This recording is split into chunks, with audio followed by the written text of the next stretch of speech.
to various schools. Send your kids to various schools, or place to realize your dreams. Various schools.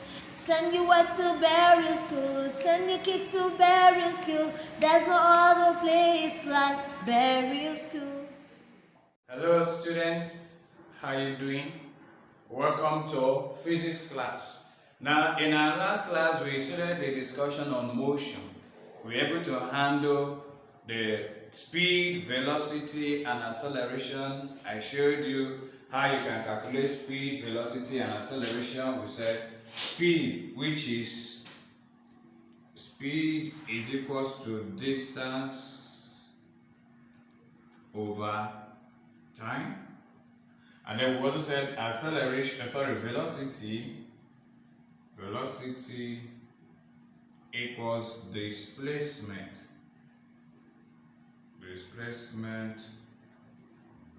over time. And then we looked at acceleration we said is velocity, or you say change in velocity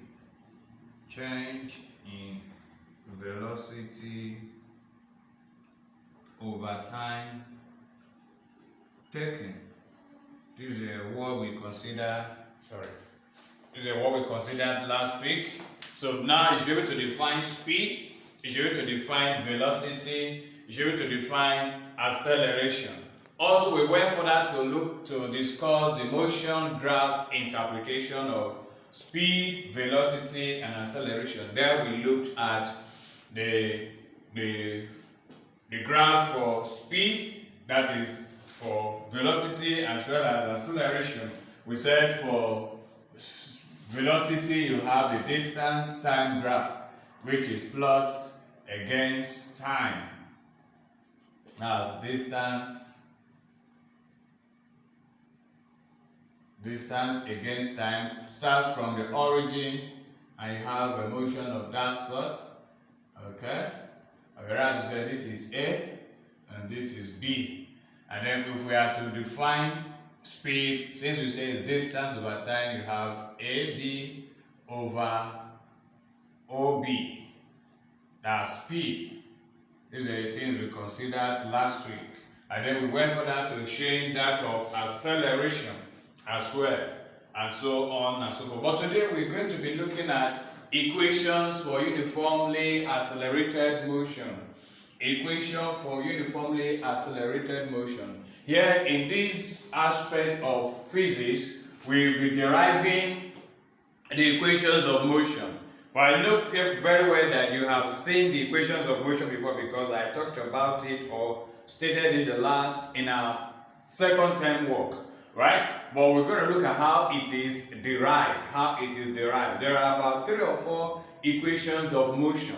About 4 equations of motion, but 3 are very outstanding. Okay? So to derive the equations of motion for a body traveling along a straight line with uniform acceleration, the first thing is to get the equation out. Now, while we are discussing acceleration, don't forget we said acceleration A is equals to, we said, change in velocity. That's change in velocity over time taken. Right? That explains acceleration. That means if we are talking about change in velocity, we'll have initial and final velocity. So if you say final velocity, which is V, minus initial velocity, which is U, over T, which is time. Now this simply defines acceleration, or the formula for calculating acceleration. So this is what we are going to use to derive the first equation of motion. Now what we need to do in this equation of motion is to try to make V the subject formula. So if I write it out like A equals V minus U over T. Now the first equation of motion will have to make V the sole formula. So what do? You cross multiply if we cross multiply, you have that v minus u, because when you multiply it, of course, you know, is equals to 80, right? V minus u is equals to 80. Now, if we make v the subject formula,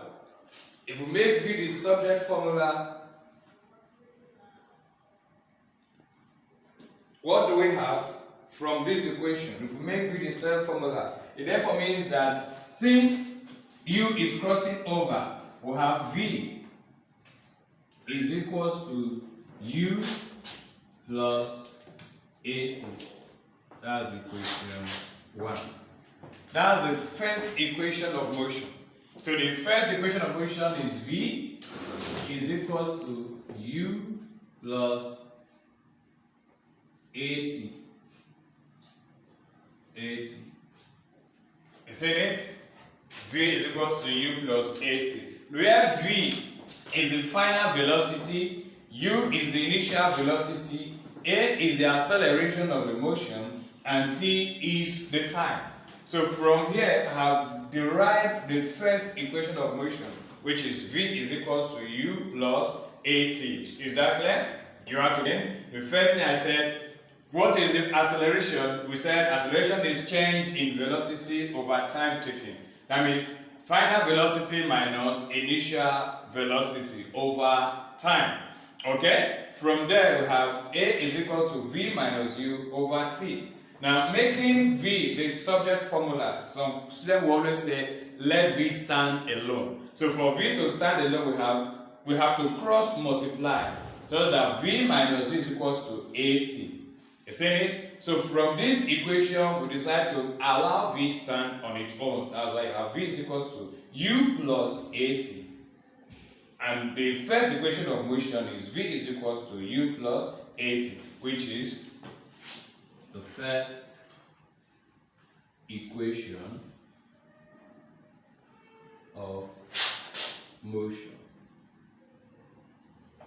Is that clear? That was the first equation of motion. We'll be deriving all the three equations of motion. So now you should be able to comprehend it because it's very simple, right? It's just to make v the subject formula. So the next thing we shall look at is how we will be able to find the second equation of motion. Finding the second equation of motion. Okay? Now we are done with the first equation of motion. Let's look at the second equation of motion. How do you derive it? First of all, we said let s be the distance covered in a time t. Let s be the distance covered in a time t with the initial and final velocities given as u and v respectively. So I have not introduced any new thing, but I'm only making sure that you understand our terms, right? The initial velocity, which is u, and the final velocity, which is v, right? And we have our time t. The only thing I'm using here is s for distance covered. S is distance covered. Now from this point, average velocity, of course, you know average velocity v equals u plus v over 2. This is how you find the average. That's initial plus final velocity divided by 2 will give you the average velocity. But we need average velocity to find the second equation of motion, and that's why I had to bring it out. We need average velocity to find the second equation of motion. Okay, now in finding the second equation of motion, first of all, we'll look at the first equation of motion. In the first equation of motion, we looked at the distance. We said that acceleration is change in velocity over time taking. Change in velocity over time taking. Right? Okay? And then we use that to derive the first equation of motion. The first equation of motion. Okay? Now, for the second equation of motion, I'll say that from the first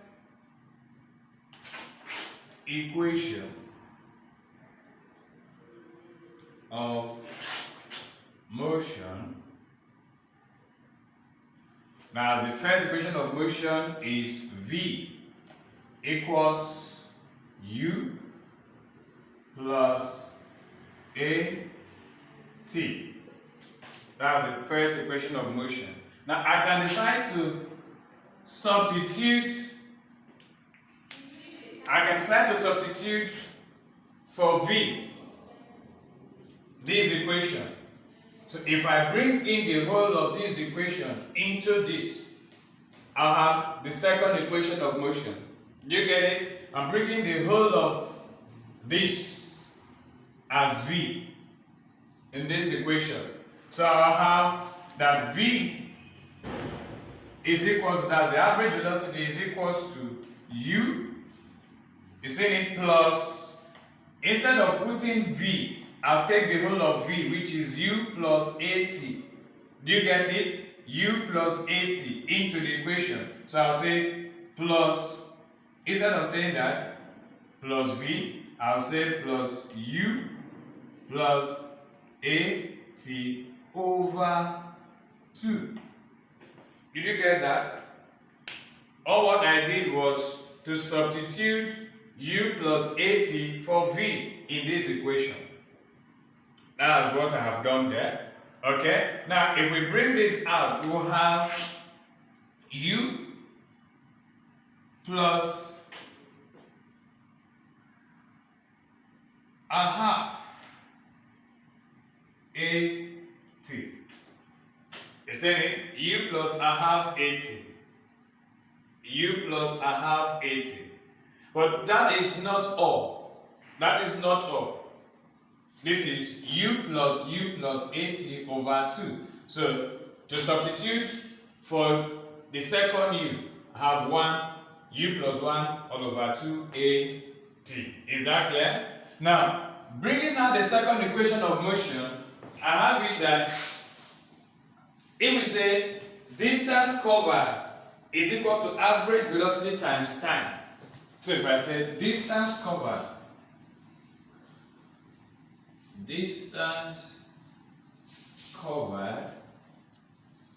is equals to average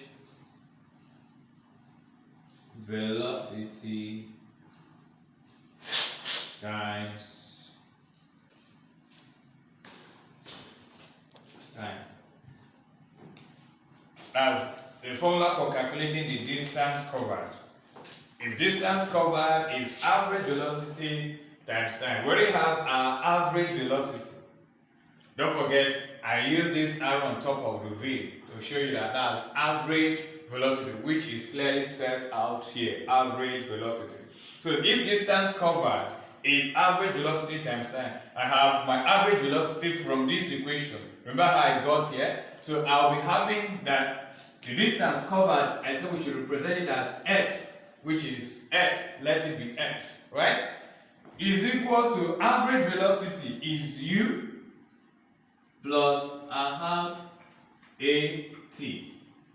We'll say times time. The whole of this in bracket T. Do you get that? Okay? Now if I multiply T, I'll have x is equals to U plus a half AT squared. This is the second equation of motion.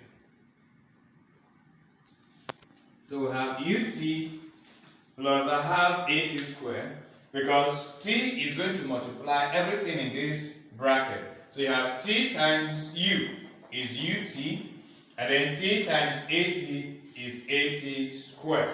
Is that clear? So the second equation of motion is UT plus a half AT squared. I think I'll write it out on the other part of the board so you can get it clearly.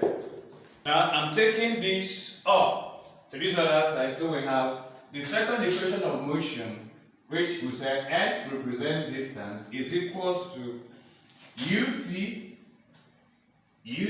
plus a half AT squared, right?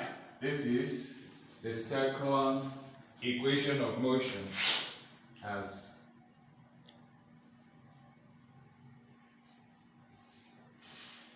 equation of motion. Is that clear? Okay, let me go over it again briefly. Now, in deriving the second equation of motion, I said let x represent the distance. Let x represent the distance covered in a time t with the initial and final velocities given as u and v respectively. And before we can find the second equation of motion, we need to know our average velocity. And average velocity is initial velocity plus final velocity over 2, right? Okay. Now, if we substitute this equation, the average velocity equation, into the first equation of motion, don't forget we have the first equation of motion where we have v equals u plus at. Alright? Now, I'm going to substitute u plus at for v in the average velocity, this equation. So average velocity is equals to u plus at over 2. In other words, the first u is this, and then the first u, is this u is this, and then this v is plus v, which is u plus 80, right, over 2. And then since we have 2u there, we have average velocity there is u plus a half 80. So, but we know first vividly that distance covered is equal to average velocity times time, right? Then we have distance covered s is equal to u plus, that's the average velocity in the bracket now, times time. So when you use it to multiply out what is in the bracket, you have ut plus I have 80 squared. And that's what I have here, which is ut plus I have 80 squared. Now the third equation of motion, 3, which is the third equation of motion. So how do we find the third equation of motion? How do you calculate the third equation of motion? We know very well that if we are to find the equation of motion, we know that time t is equals to v minus u over a. Are you wondering where I got that equation from? I just manipulated the first equation of motion. Right? You seen it? The first equation of motion. Remember how we got this? When we were deriving the first equation of motion, we said earlier, let me bring it up, that acceleration is what? V minus u over t. And that if we cross multiply, we have at is equals to v minus u. So I'm making, I'm making t the subject formula from this equation. So I have that t is equals to v minus u over a. Now you saw how I got that equation from this, right? Did you get that? Okay. I can clean this now so that we can continue with our derivation. Now, if we are to continue with this, first of all, we said distance covered is equals to average velocity times time. That is, distance covered is what? Average velocity times time. So, in other words, the distance covered, which is average velocity times time. Now, average velocity is what? Is u plus v over 2, right? In bracket t. Do you get that? So the distance covered is average velocity over time. Average velocity over time. Now, this equation, look at it. We have time is v minus u over a. And then we have distance covered, which is average velocity times time. Now, I can substitute for t this equation. In other words, I can say, therefore, u, since s is equals to distance covered, I'll say, therefore, x is equals to u plus v over 2. Now, instead of multiplying it with t, I already know that t is v minus u over a. So I'll now say times v minus u over a. Hello, are you following? So I'm substituting for t, v minus u over a for this equation. So we have s is equals to average distance, average velocity times time. Average velocity is what is in this bracket times time t. So if we multiply this out, what happens? We have that s is equals to v squared. Now minus times plus is minus u squared. Is in it? Okay, when that happens, this has multiplied this over 2a. Did you get it? I take it off. Okay, I'm taking that up. That is distance covered s equals v squared minus u squared over 2a. I hope you know how we arrived at this equation. But what we're looking at is making velocity the subject formula. So we still go ahead with our cross multiplication. And that means what will happen? You have v squared minus u squared is equals to this 2as. So if we make v the subject formula, so therefore v squared is equals to u squared, right? Plus, because this has crossed the sign of inequality, plus 2as. This is the third equation of motion. Very easy to derive. Okay? Now we have derived the first equation of motion, we have derived the second equation of motion, we have the third equation of motion. Now we're going to apply this equation of motion in a subsequent class, but I'll quickly go over it again briefly for the third equation of motion. For the third equation of motion, I said, if we say that acceleration a is equals to final velocity minus initial velocity over time, we can also make time the solid formula by saying t is equals to v minus u over a. And that was how we got this equation, right? Then distance covered for a motion or an object in motion is average velocity times time. So what I simply did was to bring our distance s, which is the distance. S is equals to average velocity is u plus v over 2 times time times t. Alright? Now, distance covered, I have to substitute this equation for t here. And I have this, which is this. Do you get it? So from this point, I make v or v squared the subject formula. So before that, I had to cross multiply. And if I cross multiply, I have v squared minus u squared is equals to 2as, right?